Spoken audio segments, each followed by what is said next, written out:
Ok. Podemos.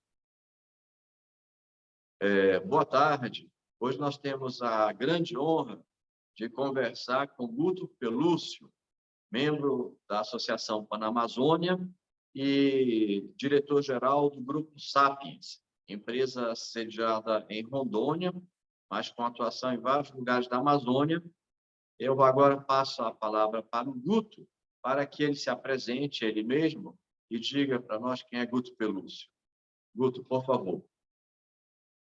Tudo bom, Belisário? É um prazer estar batendo papo aqui, né, com empresários, com pessoas que empreendem com a gente aqui na Amazônia. Eu sou um porto-velhense, rondoniense, né, amazônida, neto de um amazonense nascido em Coari, filho de uma rondoniense que nasceu em Porto Velho, filho de um paulista, né, de Marília, meu pai, essa mistura amazônica que resulta essa miscigenação da Amazônia, mas eu só posso dizer que eu sou um filho da terra, empreendendo já há alguns anos, fazendo a sucessão familiar, né, eu sou da primeira geração, meu pai é fundador do Grupo Sapiens, e eu estou há alguns anos já trabalhando e assumi aí há pouco tempo a condução direta aí dos negócios, mas com todo o suporte da empresa, da família empresária, né, que continua atuando, continua administrando todos os negócios. Guto, e você podia falar um pouquinho da sua formação? Eu sou administrador, né, habilitado em análise de sistemas. Eu gosto muito de falar uma formação generalista para atuar no ramo que eu atuo. Realmente, de fato, eu busquei uma formação bem generalista, bem abrangente. Muito obrigado. Guto,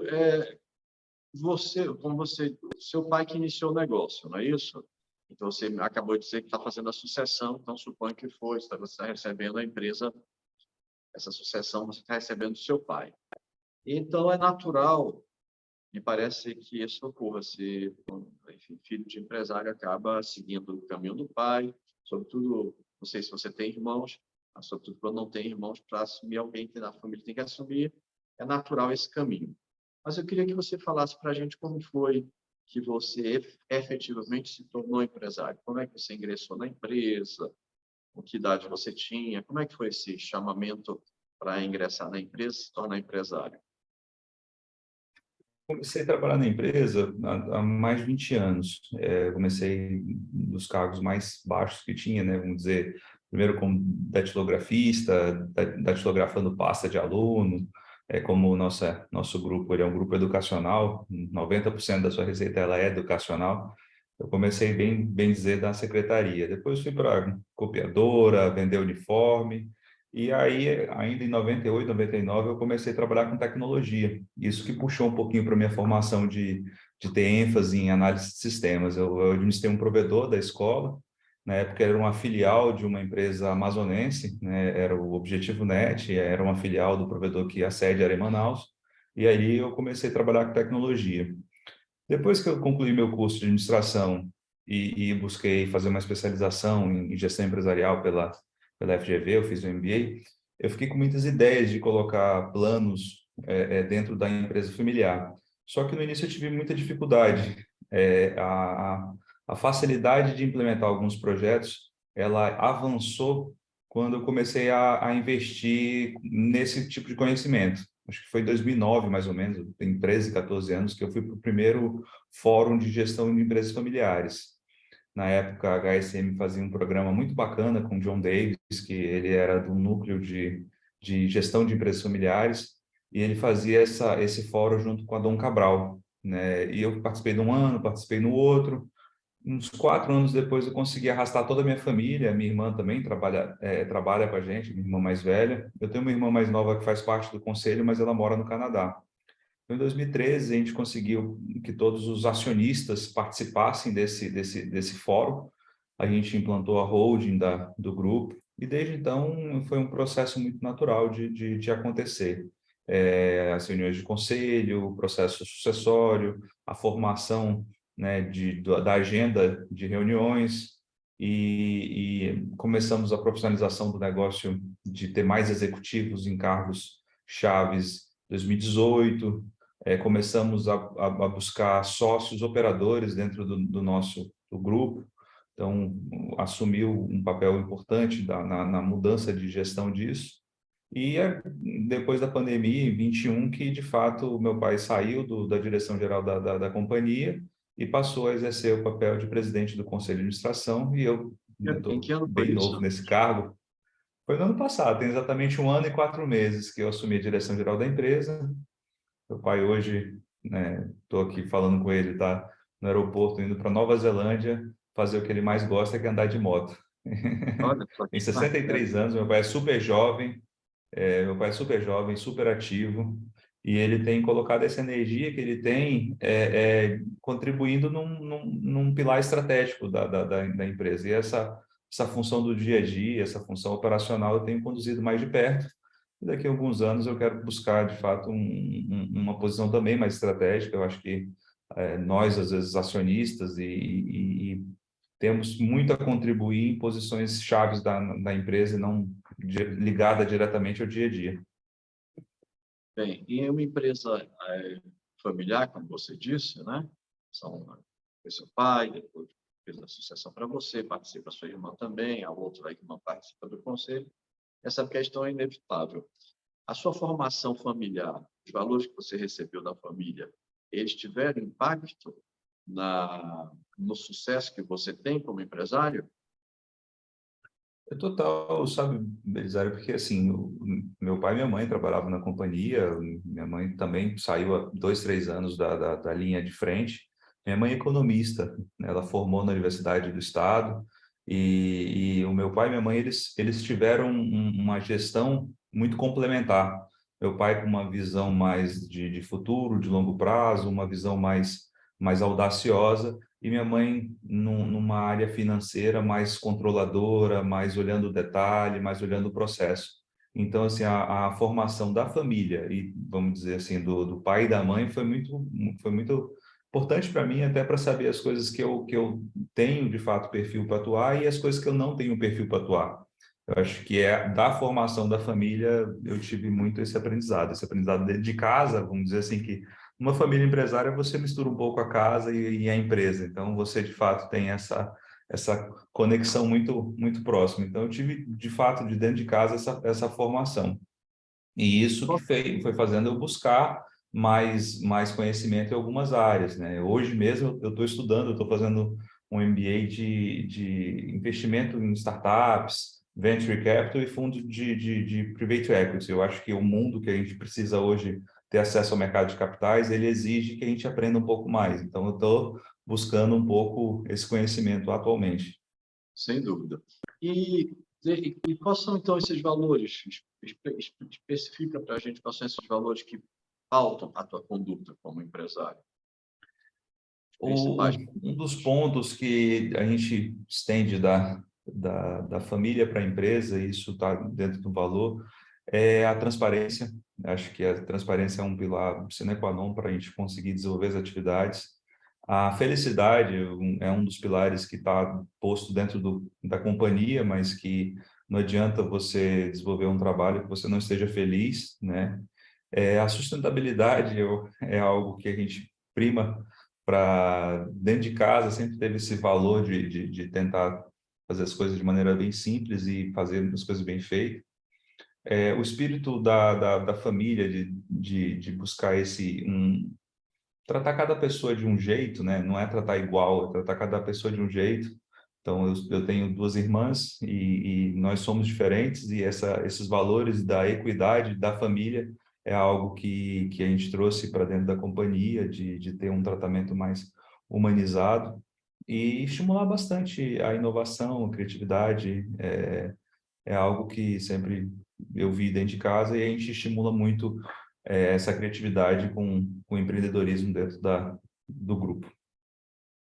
Muito bem. Você falou ainda há pouco que sua mãe também participava da empresa, né? Então, eu queria que você contasse para a gente agora como é que surgiu a empresa. Foi o teu pai e sua mãe que juntos que criaram? Como é o... Você já me contou que teve um início, seu pai trabalhava em Manaus, num grupo educacional, não é isso? Conta como é que Meu foi, pai, como surgiu a empresa.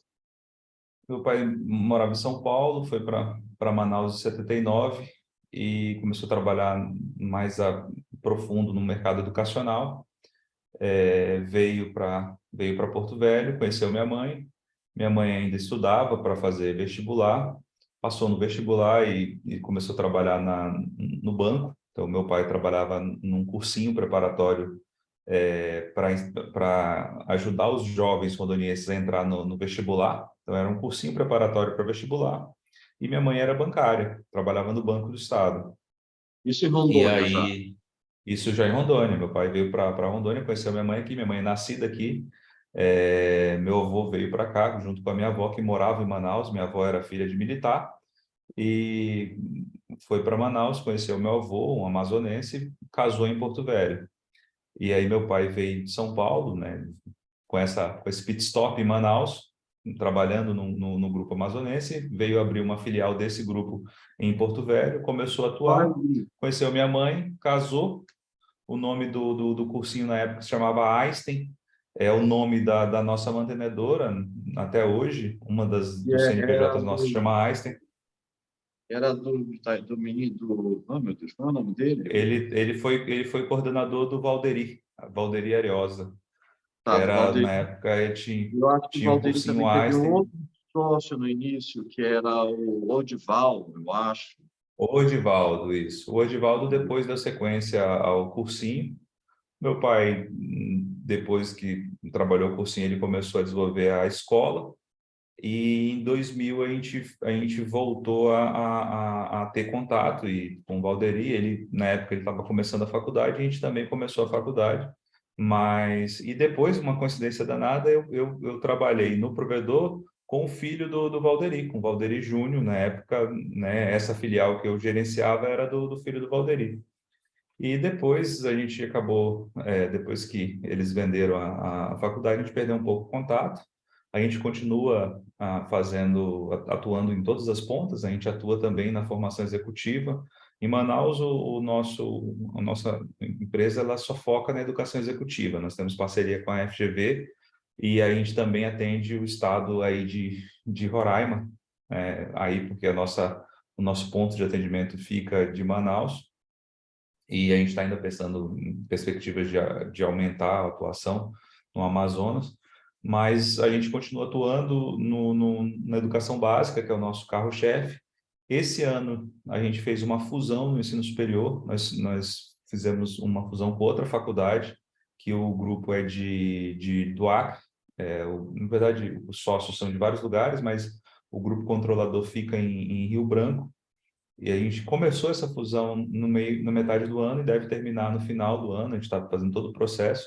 A gente passa a ter 50% da empresa só, né? A gente tinha 100% da faculdade, a gente passa a ter 50%. Os outros 50% passa a ser desse grupo de acionistas. O controle continua sendo local, a gente continua fazendo a gestão da faculdade. E o modelo que a gente tem mudado agora de gestão é fazer essa gestão mais profissional, com mais sócios e, inclusive, colocando a auditoria das Big Four em cima do processo. Então, é um modelo de gestão um pouco diferente de uma empresa familiar para uma empresa mais profissionalizada. Hoje são quantas? Vocês, então, vocês atuam no estado de Rondônia, Amazonas, oferecem também, enfim, atendem também o mercado de Roraima e do Acre, é isso? Ou tem mais algum outro estado? Não, no Acre a gente não atende, a gente atende o interior de Rondônia. A gente acede a Porto Velho, mas a gente tem No unidades Acre, atendendo o tá, no interior do Acre tem essa estado. parceria lá, entendi, tá, ok. Isso. E são quantas unidades hoje educacionais? Nós estamos com 5 unidades educacionais. São 600 e poucos funcionários diretos, mais algumas dezenas de indiretos, que a gente trabalha com bastante parceria, totalizando aí por volta de 700, 800, né, trabalhadores diretos e indiretos, Quantos alunos? totalizando hoje por volta de 6.000 alunos. 6.000 alunos? Tá. Como ela se posiciona, o grupo se posiciona na área educacional dentro do estado de Rondônia? Tem concorrentes? Como é que vocês market share de vocês? Na educação básica, nós somos uma das principais instituições, se nós não somos a maior, nós somos uma das mais relevantes. O nosso foco nunca foi a quantidade, a gente sempre foi muito forte na questão da qualidade, mas a questão do número foi uma questão que foi consequência, né? Nunca foi uma meta ser o líder de mercado na educação básica, mas sim ter a educação mais forte, de melhor qualidade. No ensino superior, com a fusão, a gente passa a ser o terceiro maior player da cidade, e do estado, consequentemente. E nos outros segmentos, no caso do ensino superior, na educação executiva, a gente não visa share, né? A parceria com a Fundação Getúlio Vargas é muito mais uma parceria de fato de qualidade. Os cursos não são tão acessíveis assim. O foco de fato é uma formação executiva, e eu nem coloco isso dentro do cômputo desse número, porque é muito mais uma formação até de companhia, né? Acho que o impacto que a gente tem nas organizações, ela até chega a ser superior, o que depois que a gente consegue se conectar a uma classe empresarial, a gente consegue, às vezes, até dobrar o faturamento da empresa, dependendo da gestão que o aluno, de fato, capta dentro de uma formação dessa. Então, acho que quantificar em aluno, a FGV eu nem gosto. Lógico, eu entendo isso. É, você me disse ainda no início da conversa que o grupo, 90% do faturamento do grupo advém da educação. Então, vocês, o grupo é formado por quantas e quais empresas? A gente atua também no mercado imobiliário. Foi uma das consequências de muitos anos investindo em imóveis. Hoje a gente tem uma carteira de locação. Nós temos, até atuamos no passado no agronegócio, mas vendemos o imóvel, né? O imóvel rural foi uma decisão de alguns anos atrás de deixar de atuar, mas a gente chegou a plantar soja, arroz, milho, ter criação de gado no sul do estado do Amazonas. Era uma propriedade que pegava parte de Rondônia e parte do Amazonas, mas essa fazenda a gente vendeu, ela tem 4 anos, então a gente não atua mais nesse segmento. E a gente atuou também um período no ramo de incorporação, fazendo loteamentos, algumas coisas. Mas deixamos também de atuar. Hoje nós temos imóveis, tem carteira de locação, e o foco, de fato, foi atuar na educação básica, né? Acho que uma definição do grupo, a gente chegou a atuar, né, no mercado de idiomas. Nós atuamos durante 10 anos com franquias de escolas de inglês, e deixamos de atuar, concentrar toda a energia. Hoje, a nossa escola é bilíngue, a formação, a gente busca ter uma escola internacional, mas uma definição do nosso conselho foi ter um foco mais específico na educação. E desculpa, qual é a franquia que você falou da Escola Internacional? Nós tínhamos a franquia da WhatsApp, durante 10 anos, chegamos a ser um dos maiores franqueados da WhatsApp. Fechamos essa franquia e absorvemos o grupo de professores dentro da escola. Hoje, nossa escola tem convênio com a Texas Tech. A gente faz formação de high school para os nossos alunos, middle school, e com foco, de fato, nessa aspiração, nessa ambição internacional. Muito bom, parabéns, excelente. É, desculpa, não quero sair do foco da entrevista, mas eu fiquei muito curioso.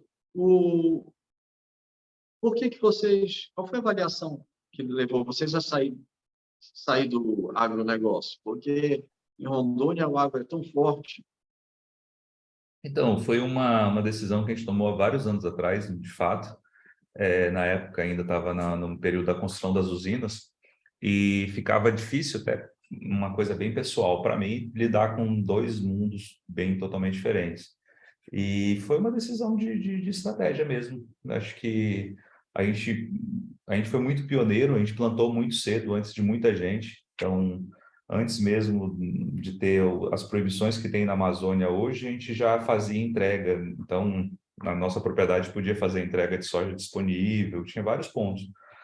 Eu vivi na pele as dores do pioneirismo da região, né? Beneficiar arroz, atolar a colheitadeira no campo molhado, a não ter o produto disponível para você fazer um tratamento. Então, Para mim, há 10 anos atrás, quando estava esse negócio começando, foi uma questão de definir para qual rumo que eu iria seguir. Na época, o rumo foi apostar no segmento educacional e até mesmo, eu acredito que na esfera, não só do agro, mas aí pensando na questão do desenvolvimento sustentável, eu acho que a gente pode contribuir mais nesse meio. Uma empresa que a gente criou esse ano é uma spin-off do grupo, a gente está fazendo investimento numa EdTech, a sede dela é a Avenida Paulista, e a gente está produzindo conteúdo para a escola, é um conteúdo que não é só para a nossa escola, é um conteúdo que está indo para outras escolas, e ele atende crianças a partir de 6, 7 anos de idade. Os animais dessas histórias são animais da floresta amazônica, falando sobre o desenvolvimento sustentável na Amazônia. Eu acho que muita gente escreve sobre a Amazônia e fala sobre desenvolvimento aqui, estando fora. E a gente trouxe essa experiência para a educação, né? Eu acho que eu nunca vi, assim, tendo contato urbano com as pessoas e o contato próximo com os agricultores, eu nunca vi uma preocupação tão grande com o meio ambiente igual os produtores têm. Muitas vezes o cidadão urbano que critica a sustentabilidade não tem noção da consciência ecológica que um produtor tem. É uma consciência tão, assim, às vezes até metódica de parar no meio de uma lavoura e pegar uma tampa de uma caneta que está ali, que está estragando ali a terra, porque a terra é uma construção, você tem que construir todos os pilares de uma terra, de aeração, de adubação, de calagem. Então, de fato, você tem que se preocupar com macro, micro, é uma ignorância. Os agroprodutores que não cuidam da terra, eles não estão no mercado mais. Então, quando as pessoas criticam o agronegócio de fora, é porque eles não têm essa noção.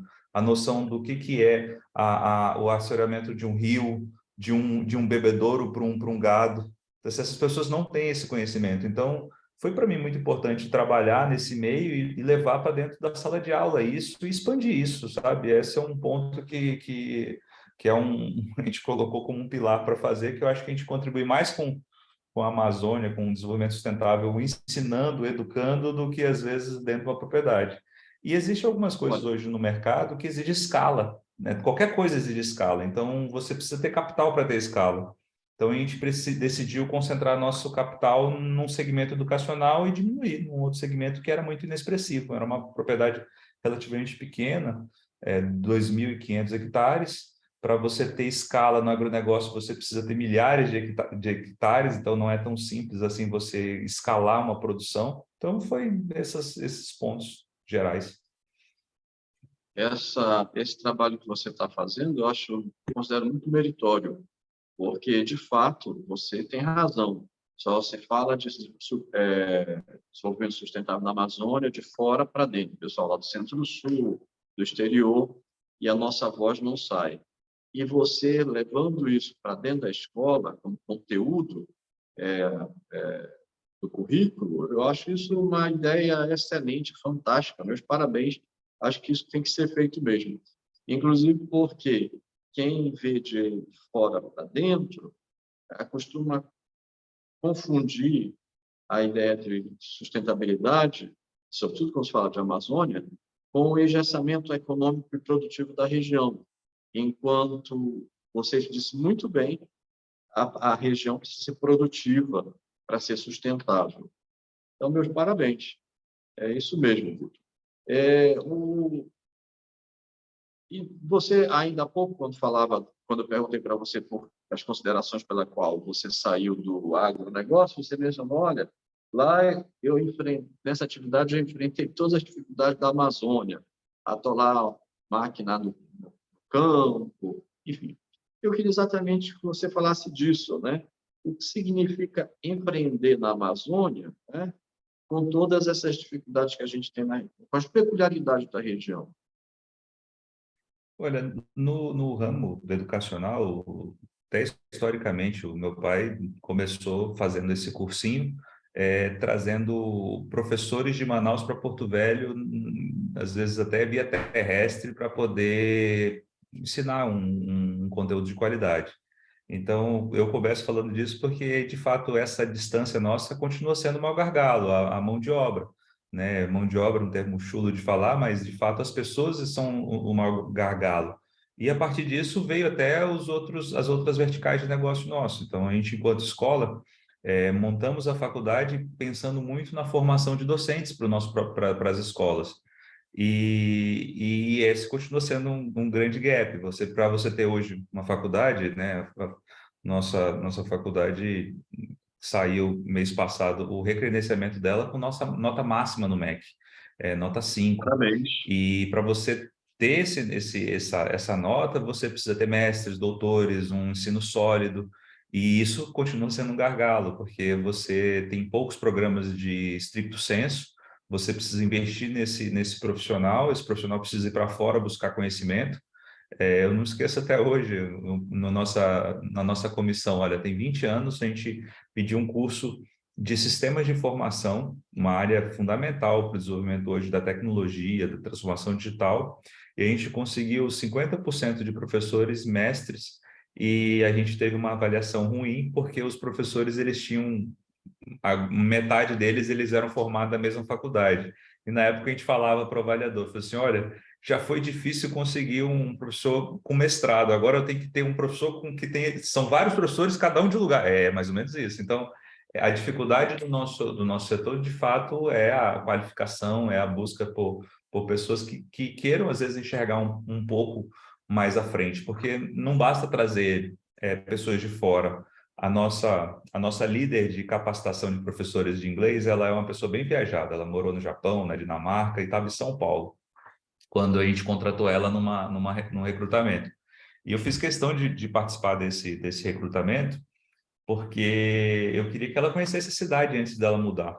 E eu marquei a entrevista com ela em agosto. Em agosto, Porto Velho fica bem quente e bem cheio de fumaça, um pouco, assim, até pela cultura da cidade, as pessoas têm costume de juntar a folha, né, e queimar a folha, fica às vezes aquela fumaça urbana de limpeza de quintal.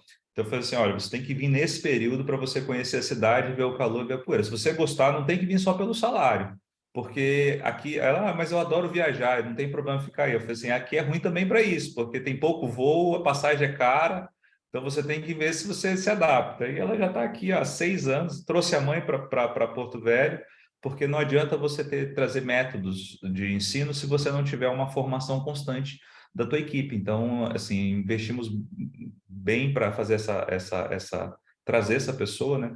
Pessoas que às vezes enxerguem um pouco mais à frente, porque tudo na vida você precisa criar um pouco de raiz. Então, a dificuldade, às vezes, de você trazer um profissional é ele enxergar um pouco mais à frente. Às vezes, ele, como é uma terra de oportunidade, tem oportunidade para tudo, a pessoa chega de fora, começa a trabalhar um pouco, daí a pouco pinta uma outra oportunidade e você perde o profissional que você trouxe. Então, o gargalo, nesse tempo todo, foi encontrar pessoas que tenham esse senso de dono, essa visão de longo prazo, que tenha paixão pela educação. Acho que não dá para a gente traduzir só em cifras, né, financeiras o trabalho que a gente exerce. Então, esse sempre foi o desafio. São pessoas para fazer a nossa missão dia sim, dia também. Sem dúvida, isso que você falou é uma grande verdade. A Amazônia, acima de tudo, isso, uma terra cheia de oportunidades. Você também mencionou aqui para a moça aí, para a sua funcionária, que disse que gostava de viajar, ela tem o problema que não tinha voos. Esse é um dos problemas logísticos da Amazônia, a falta de malha aérea. Nós não temos malha aérea, né? Nós não temos voos, nós não temos conexão aérea, nós não temos estradas, nós não temos hidrovias, a gente tem rios, mas elas não são balizadas, nós não temos comunicações eficientes. Queria que você falasse um pouco disso, como essas questões É, específicas. Não sei, Rondônia, a situação é diferente de Manaus. Manaus é muito mais isolada em todos esses pontos que eu estou mencionando. Vocês têm mais voos, têm estrada, têm melhor internet. Mas eu queria que você falasse isso, como essas questões de logística, de transporte e de comunicação, especialmente internet, telefonia, estabilidade do fornecimento de energia elétrica, como isso afeta teu negócio? Eu imagino que afeta, né? Porque vocês devem depender muito da internet. Isso assim, em Manaus a gente decidiu montar nossa estrutura dentro do shopping. Porque no shopping já tem uma facilidade de energia, porque eu vi que quando a gente montou a unidade em Manaus em 2015, e a gente via que tinha muita dificuldade de estabilidade da energia. E aí no shopping tinha um pouco mais de segurança, mas a internet de fato é um gargalo. E não é de hoje, viu? Estou falando que como eu trabalhava com provedor desde 99, eu via esse gap que tinha na época, assim, há 20 anos atrás, a internet era totalmente de satélite. Depois de um tempo, passaram a ter fibras para interligando Manaus, mas não se compara. Como a gente tem unidades em Rondônia e tem a unidade de Manaus, a gente percebe esse pequeno delay e atraso nos programas. É muito mais comum as reclamações de alunos dessa tecnologia em Manaus do que em Rondônia. Rondônia tem uma facilidade muito boa de fibra, de acesso, tem vários prestadores de serviço. Eu posso dizer assim em Rondônia, do ponto de vista da fibra, da tecnologia, a gente está bem à frente de Manaus no ponto de vista da conexão, até mesmo pela proximidade dos grandes centros. Acho que Manaus melhorou muito, eu não posso negar isso, a melhora da tecnologia avançou muito nos últimos anos, mas ainda tem um gap aí de oferta mesmo. Acho que tem muita gente, né, consumindo, e a necessidade de investimento ela é maior do que está se conseguindo implantar. Parte logística, quando você vai fazer uma obra, você tem que ter um planejamento gigante para você, às vezes, não faltar um detalhezinho, né, e você furar teu cronograma. Isso eu diria até que é muito parecido nas cidades. Mas eu diria que o maior gap que tem, e até assim, quando você faz uma... A gente tem buscado fazer um programa muito parecido em todas as unidades, em cada CNPJ, eu vejo que a burocracia de cada cidade, cada estado, dependendo da gestão municipal e da estadual, você percebe mudanças de facilidade para o empreendedor.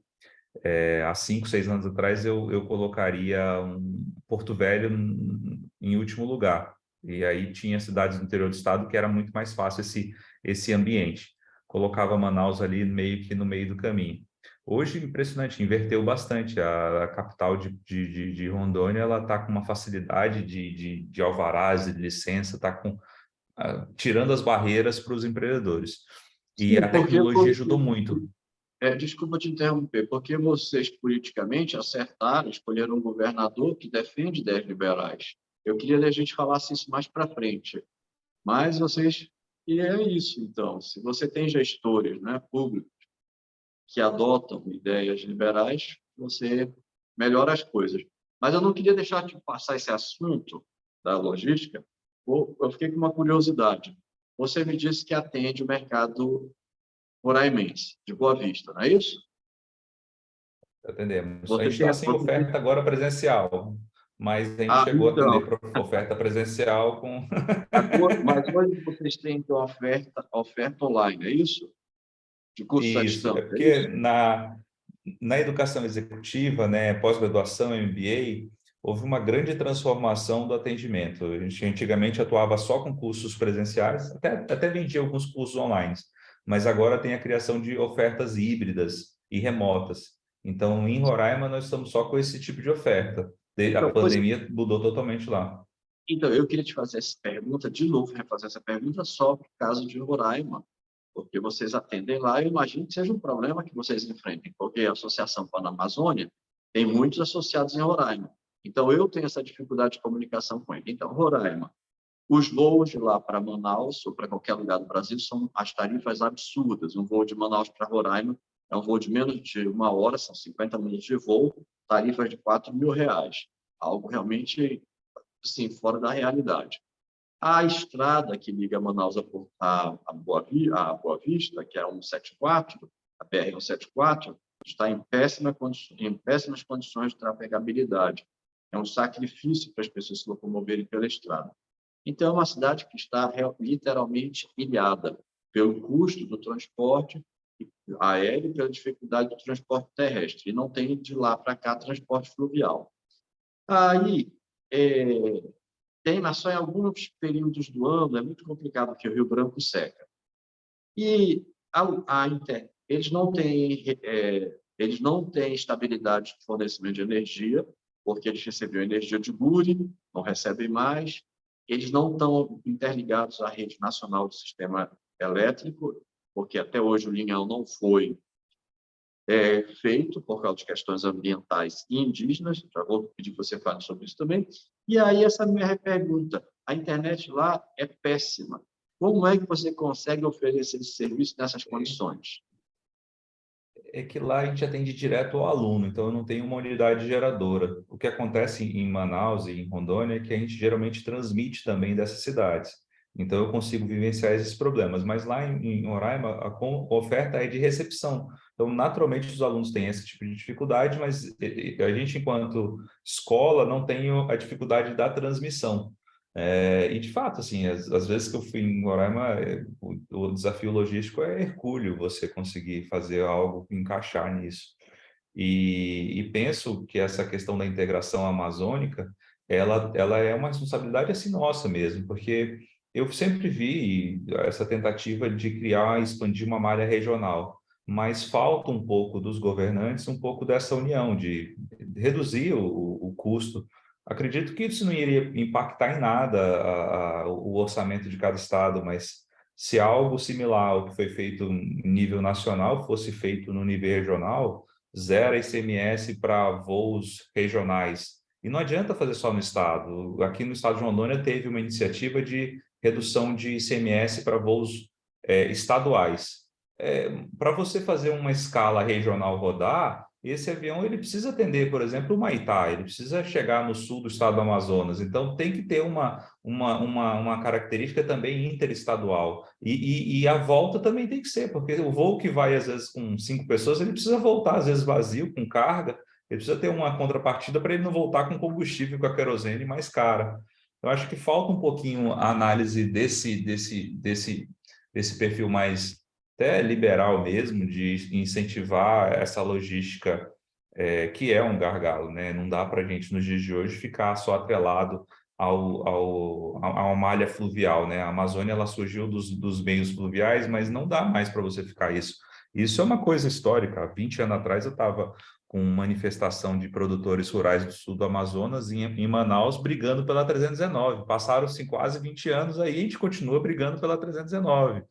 E as pessoas lá de cima, lá de fora, botando um empecilho para a integração da infraestrutura, achando que isso vai aumentar o desmatamento. As pessoas não conhecem a Amazônia. Quem pega a 319 e vai até Manaus, como eu já fui, vê de um lado do outro água, não tem o que desmatar, tem água para tudo quanto é lado.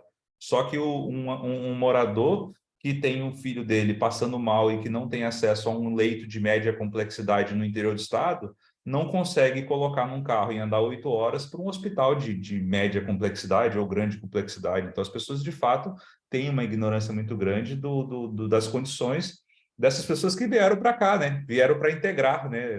Na época, numa visão nacional de integrar para não entregar.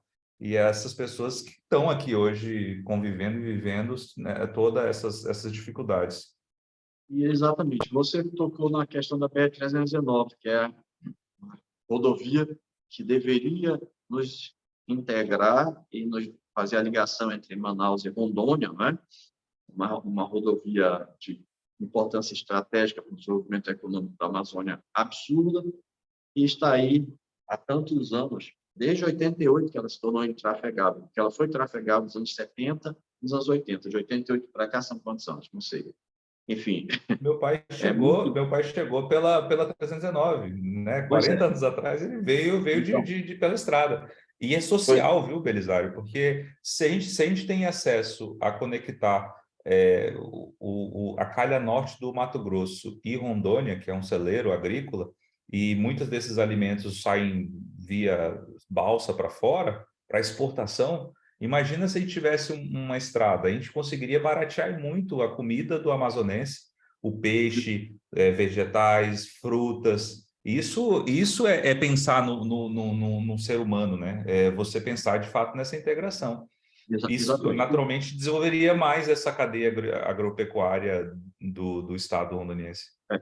Eu puxei esse tema, eu voltei para esse tema que você mencionou, da BR-319, de fazer uma pergunta, que é a seguinte: você sabe que ela não sai por questões ambientais, a pressão da ideologia ambiental, é por isso que ela não sai.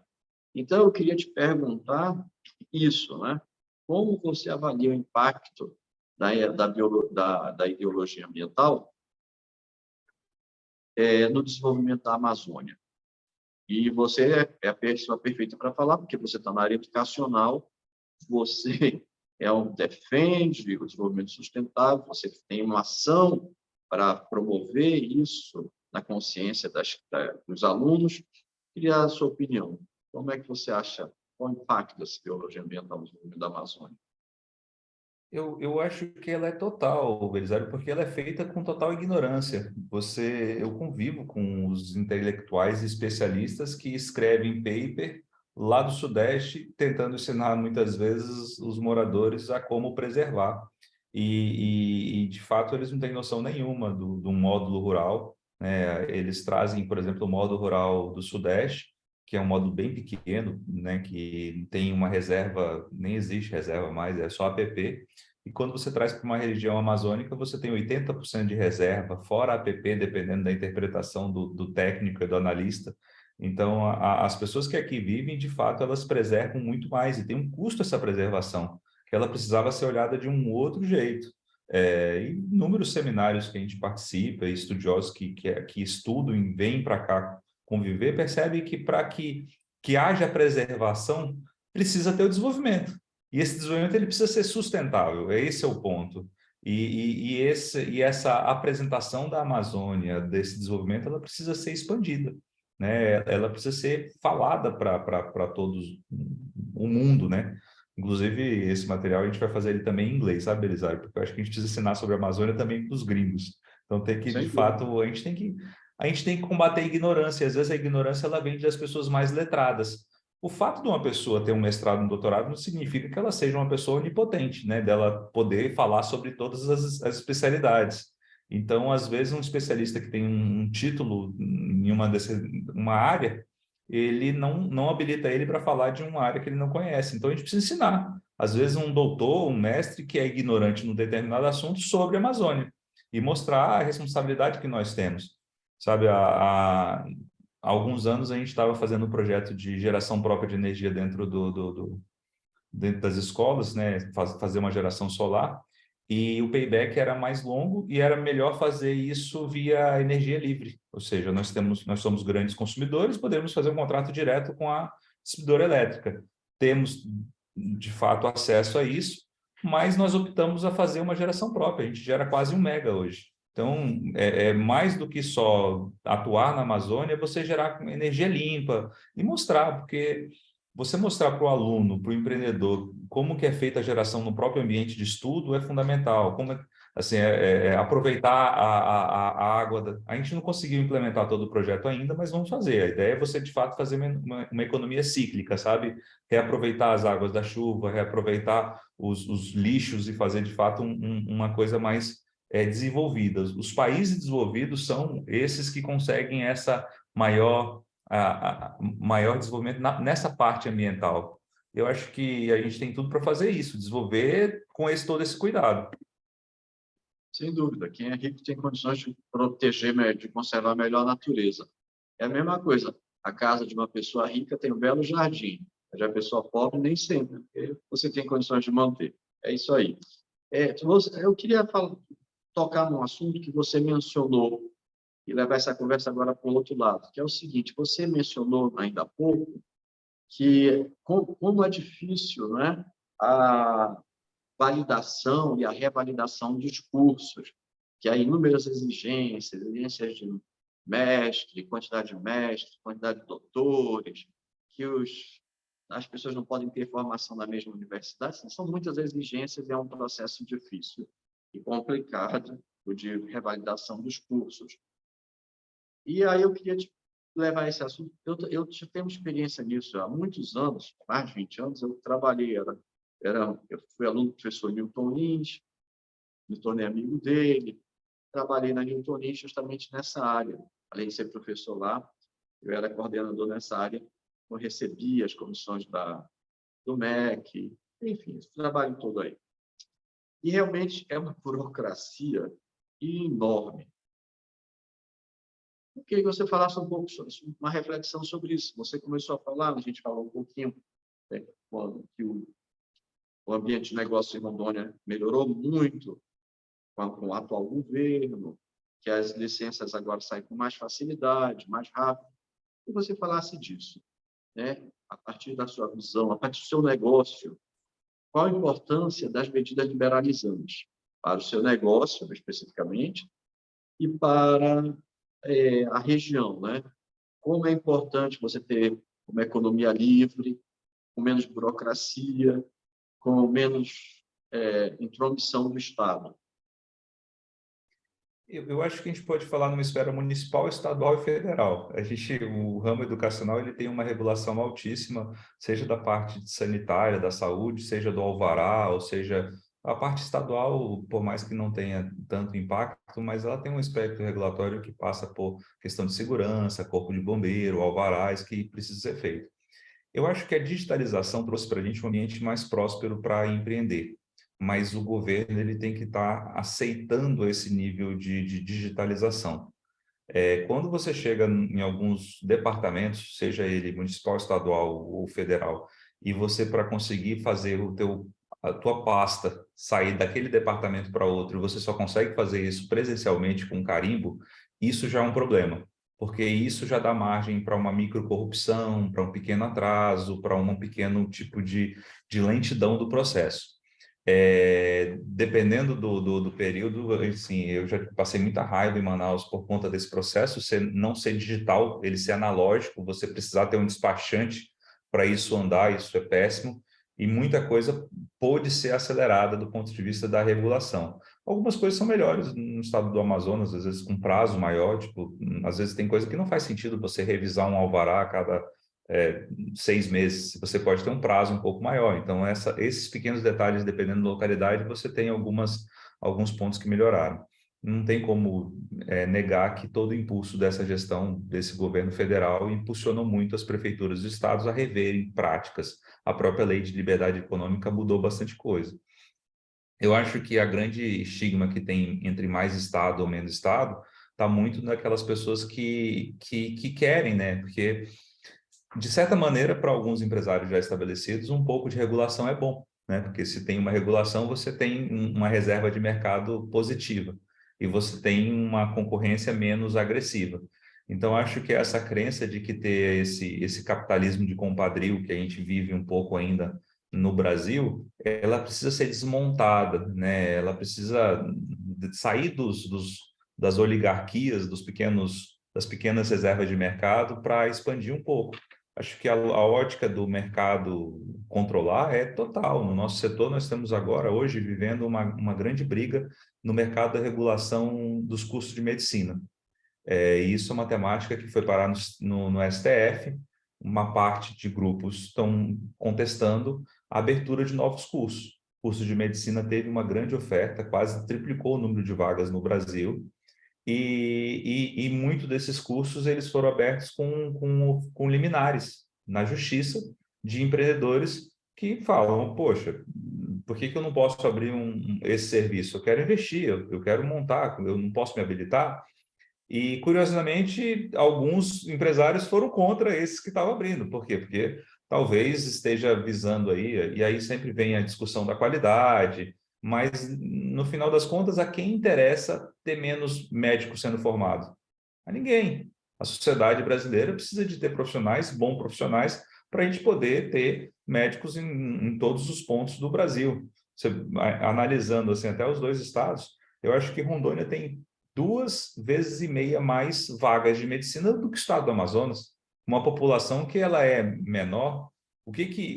Por que acontece isso? É o Estado regulando, é o Estado dizendo, olha, tem que abrir. Eu não sou contra os critérios de qualidade, mas que ele possa ser feito para todos. Eu acho que o Estado regulando isso não é bom. O mercado educacional praticamente abriu tudo, Belisário. Assim, tirando esse curso de medicina, o resto, você pode ver que a ótica do preço caiu bastante. Há 10 anos atrás, um curso de direito ele tinha um valor de mensalidade acima de R$ 1.000. Hoje você tem cursos que, pela metade do preço, passado 10 anos. E você tem curso também de R$ 3.000, R$ 4.000, ou seja, o cidadão vai escolher o curso que for melhor para ele, que cabe no bolso, onde que ele consegue, de fato, depois de formado, conseguir um emprego, né? Porque tem muitas vezes isso, contrata um curso baratinho, e aí ele passa 4 anos numa cadeira e ele sai com um diploma, mas ele não sabe trabalhar e não consegue um emprego. Aí ele vai ver que o barato saiu caro. Mas isso, naturalmente, o mercado regula. Em Porto Velho, há 10 anos atrás, tinha 12 faculdades presenciais. Hoje tem 5. Então, assim, não precisou o Estado vir fechar nenhuma delas, nenhuma dessas faculdades foi fechada pelo Estado. O governo brasileiro não chegou aqui fechando curso A, curso B, faculdade A, faculdade B. Não, elas faliram, porque elas não conseguiram entregar um produto de qualidade para os seus alunos. Perderam competitividade, paralisaram no tempo. Então, o mercado ele pode demorar um pouco, mas ele acaba, de fato, regulando, né? Então, eu acredito muito nessa liberdade de mercado e acredito que, às vezes, mais empresários precisavam ter essa crença.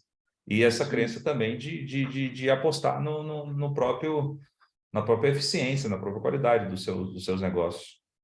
sem dúvida. É isso que a Associação Panamazônia defende. Então, pensamos como você. Você sabe que eu participei do processo de validação do curso de medicina da Newton Lynch, já tem 20 anos ou mais, e eu sei exatamente essa história toda que você está contando. Eu vivi isso. Realmente é uma tragédia. E o resultado disso é que a gente acaba mandando nossos alunos para a Bolívia, para ter uma formação pior do que teriam aqui se a gente oferecesse cursos, não é? É realmente uma situação absurda.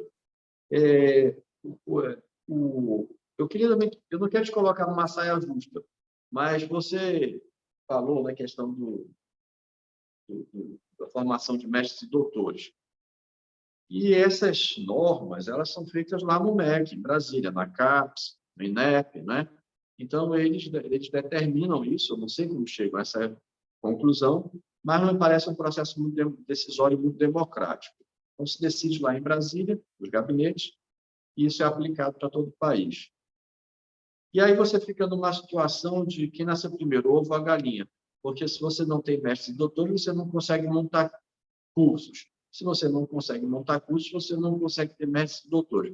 Você acha justo esse sistema todo?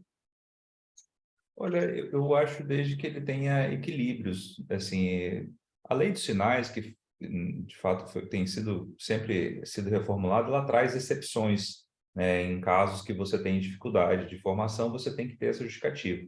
Quando você tem uma comissão que olha desse jeito diferente, né? Você tem essa possibilidade. E a própria regulação, ela mudou bastante, assim, um pouco, Belisário, do ponto de vista que você tem hoje mais maneiras de você recorrer. Então, assim, uma comissão, às vezes, que vem com uma determinada visão e ela faz uma fotografia da sua instituição, se ela não pegou uma pose muito boa, você consegue entrar no recurso e falar, olha, não é bem assim, tiraram a foto desse ângulo. E aí você pede um recurso e isso consegue funcionar. Digo que, assim, depois de alguns anos, acredito que o sistema de regulação das instituições de ensino ela tem sido muito evoluído dentro desse processo. Hoje você tem uma comissão virtual que também analisa isso. E acho que com a expansão, desde da última regulamentação de 2018, o próprio mercado regulou bastante as ofertas. Hoje você tem um excesso de vagas em determinadas áreas que não depende mais do MEC estar dizendo se você pode ou não abrir. O próprio mercado está te sinalizando onde tem essa oferta ou não. Antigamente você tinha que justificar, eu quero expandir vaga de direito. E era uma burocracia gigante para você conseguir ter mais vagas de direito. Uma das faculdades que fechou aqui na cidade tinha 400 vagas de direito, mais do que o triplo do que nós temos. Só que como é que estava a operação dessas vagas? Qual era a qualidade dessas vagas? Então, eu acho que no nosso setor, o aspecto regulatório deixou de ser um ponto crucial da sobrevivência da instituição. E eu acho que em outros setores também. Eu convivo com alguns amigos que trabalhavam com logística que falam assim, nossa, a margem espremeu bastante, hoje a gente tem uma concorrência maior. Então, assim, as pessoas que empreendem na Amazônia há 30, 50, 60 anos viveram alguns tipos de barreiras de regulação que hoje estão precisando reinventar. É esse o desafio das gerações antigas e das novas de não parar o modelo de negócio e reviver isso, porque naturalmente o processo de digitalização trouxe bastante competitividade. Essa máxima, né, tipo assim, o mercado dos taxistas que viviam uma grande reserva de mercado, com a entrada do Uber, eles tiveram que se reinventar totalmente. Então, acho que todos os negócios têm passado por essa transformação. Algumas delas, ela é uma questão digital, tecnológica, outras delas são aspectos regulatórios mesmo, da legislação ter evoluído, e a empresa que não conseguir, né, se avançar nesses pontos e ficar sustentando o seu sucesso numa caneta, não tem futuro. E em última instância, o excesso de regulamentação, de regulação e a falta de liberdade, o resultado é ônus para a sociedade, porque tudo fica mais caro, né? Mais custo aumenta. O caso desse do curso da medicina, que ele continua sendo proibitivo para a maioria do curso de medicina nas universidades privadas. Ele continua sendo, em razão da regulamentação excessiva, das dificuldades de criar novos cursos, sociedade que paga esse preço pela falta de médicos, pela falta de profissionais, e o custo de formação é elevadíssimo, porque é uma mensalidade no curso de medicina, pelo menos em Manaus, eu não sei aí em Rondônia como é, mas é proibitivo. Apenas uma parcela ínfima da sociedade tem condições de arcar com o custo de formação dos seus filhos na faculdade de medicina. Mas vai cair, viu, Belisário? Assim, hoje em Rondônia já tem curso de 7 mil e tem curso de 11. Existe alguns especialistas que falam que o curso de medicina vai chegar num patamar médio de 4 mil.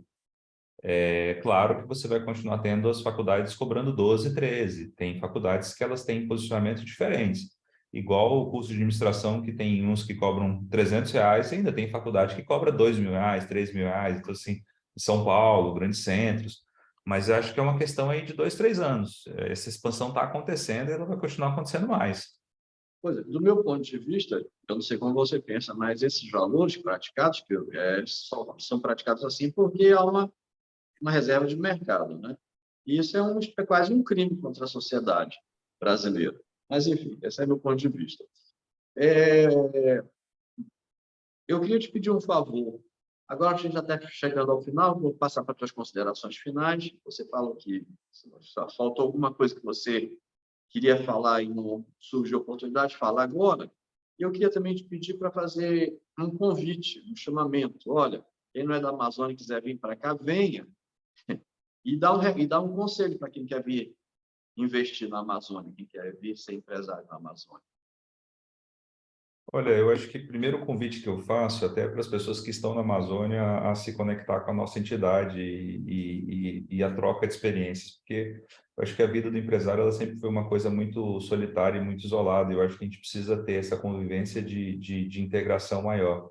E a troca de informações de segmentos totalmente diferentes sempre pode trazer o crescimento. Eu acho que o primeiro convite que eu faço é da participação de uma entidade que pense no todo. Eu sempre participei de sindicato, de associações locais, mas acho que a experiência que eu estou tendo de participar da Plana Amazônia com empresários de diferentes estados e diferentes áreas, para mim tem sendo um grande crescimento de aprendizado, de fato. Eu acho que esse é o primeiro convite que eu faço. E, obviamente, as pessoas que não moram na Amazônia, eu convido a vir empreender na Amazônia, com as dificuldades da Amazônia, para poder defender a Amazônia, porque muitas pessoas querem defender a Amazônia estando de fora. Então, eu chamo as pessoas para vir aqui de dentro, produzir aqui, conviver aqui, desenvolver aqui, porque é uma terra de oportunidade. Eu sempre recebo muito bem, acho que quando eu recebo amigos empresários de fora, eu sempre mostro todas as potencialidades do Estado, porque eu acho que quanto mais empresários virem progredir e prosperar na Amazônia, melhor vai ser para todo mundo. Né? Um território que é maior que a Europa, com inúmeras riquezas, uma população que ela recebe muito bem e que tem uma beleza aí natural que só quem conhece pode falar. Né? Eu, particularmente, tenho possibilidade de morar em qualquer outro lugar, mas não consigo me enxergar morando fora da Amazônia, fora desse estilo de vida, fora de uma estilo de cidade. Seria melhor se tivesse mais voos, né, Belisário? Um avião mais barato, essas coisas seria mais fácil, mas são coisas que a modernidade com certeza vai trazer com o tempo. Muito obrigado, Guto. Olha, eu queria te agradecer mais uma vez pela entrevista, pelo teu tempo, por participar da Panamazônia. Você muito nos honra com sua presença na nossa associação e queria explicar para quem assistir essa entrevista que essa nossa conversa de hoje, ela faz parte do projeto do livro que a Panamazônia vai publicar, intitulado Prosperidade na Amazônia, Histórias de Sucesso Empresarial. Um livro que congrega, né, que reúne inúmeras histórias de sucesso, para mostrar que na Amazônia é possível, que, na verdade, a Amazônia é uma terra de prosperidade, uma terra de promissão, de oportunidade. Então, esse livro vai sair em breve e essa entrevista será transcrita e será parte integrante da obra.